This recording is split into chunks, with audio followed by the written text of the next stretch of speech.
Hi hello, నేను మీ Anusha. Welcome to smart Anusha channel. ఈరోజు మన వీడియో దొండకాయ ఫ్రై అండి. 2-3 రోజులు ఉంటుందండి ఇలా ఫ్రై చేసుకుంటే. చాలా టేస్టీగా ఉంటుంది. బాక్స్లలోకి మంచిగా పెట్టేసుకొని పోవచ్చు ఇలా చేసుకుంటే. ఒక 2 రోజులు మాత్రం మంచిగా నిలువ ఉంటుంది. చేసుకునే విధానం చూద్దాం. పెద్ద ఉల్లిగడ్డని సన్నగా కట్ చేసుకొని పెట్టుకోండి. దొండకాయల్ని రౌండ్గా కట్ చేసుకోండి. ఇప్పుడు బాండీ పెట్టుకొని స్టవ్ వెలిగించుకొని బాండీలో 3 టేబుల్ స్పూన్ ఆయిల్ వేసుకోండి. కొంచెం ఫ్రై కాబట్టి ఎక్కువనే వేసుకోండి.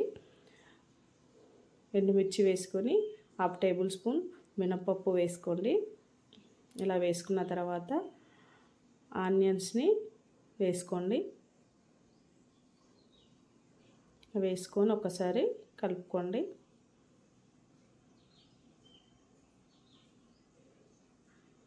జాబ్ చేసే వాళ్ళు ఒక్కరోజు చేసుకున్నారనుకోండి, ఏమన్నా పనికి పోయేటోళ్ళు కూడా ఇలా ఫ్రై చేసుకొని పెట్టుకుంటే ఒక 2 డేస్ ఉంటుందండి. ఫ్రై చాలా బాగుంటుంది. ఇప్పుడు కొంచెం ఫ్రై అయ్యాక ఆనియన్ ముక్కలు, దొండకాయ ముక్కల్ని వేసుకోండి. వేసుకొని ఒకసారి కలుపుకోండి. గమనించారా అండి, నేను పసుపు వేయలేదు. పసుపు వేస్తే అడుగంటుతుంది. ముక్కలు కూడా తొందరగా ఫ్రై కావు. ఇప్పుడు వేయకూడదండి పసుపు. ఇలా కలుపుకుంటూ ఫ్రై చేసుకోండి.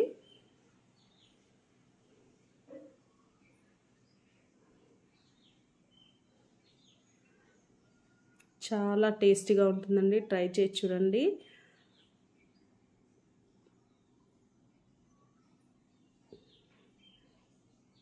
ఇలా కలుపుకుంటూ ఫ్రై చేసుకోండి.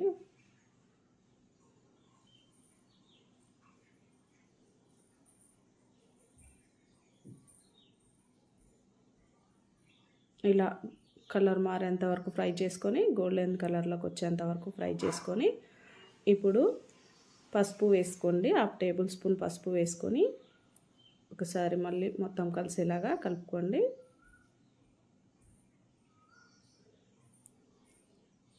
3 రెబ్బల కరివేపాకు వేసుకోండి. ఫస్టే వేసుకుంటే ఈ నూనెలో వేసుకుంటే చిల్లుతుందండి కరివేపాకు. ఇలా వేసుకున్నారనుకోండి అది చిల్లదు, కొంచెం మంచిగా మగ్గుతుంది. ఫ్లేవర్ కూడా మంచి దొండకాయ ఫ్రైలోకి వచ్చేస్తుంది. చాలా బాగుంటుంది ఇట్లా వేసుకుంటే.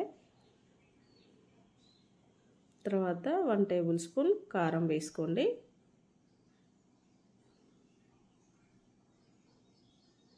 వేసుకొని ఒకసారి మంచిగా కలిసేలాగా కలుపుకోండి. ఇలా కలుపుకున్న తర్వాత సరిపడా ఉప్పు వేసుకోండి.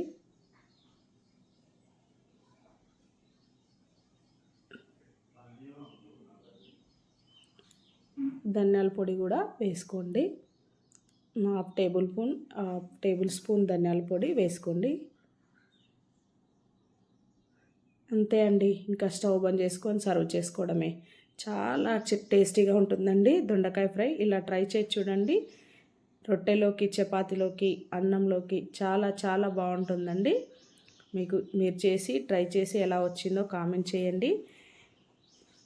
థ్యాంక్ యూ ఫర్ వాచింగ్ అండి.